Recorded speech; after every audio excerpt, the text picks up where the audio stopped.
All right, so this is your streaming computer. This computer is the one that has internet access. It's where you go to.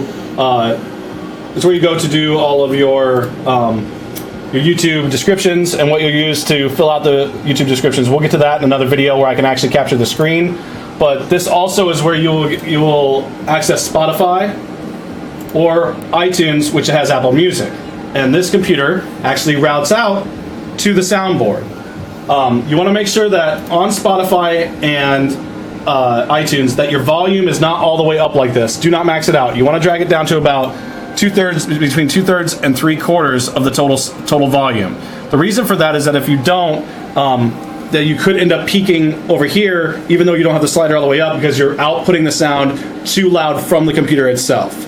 So you want to keep that right around the 70 to 80% mark.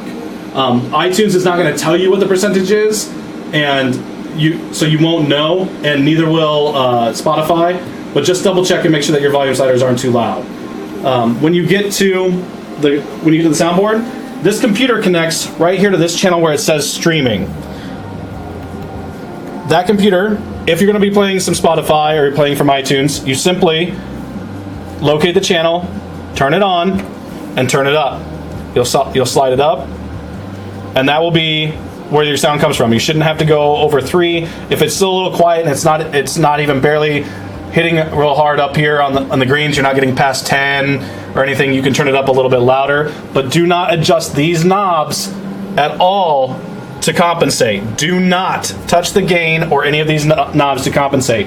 If it is not loud enough, you can then turn up this a little bit if you need to. Do not adjust those knobs to try and compensate. It will mess up the sound for all the other channels. All right, that is pretty much it for the streaming computer and what it does. Just remember that on Spotify, you will need to use your username and password to log in.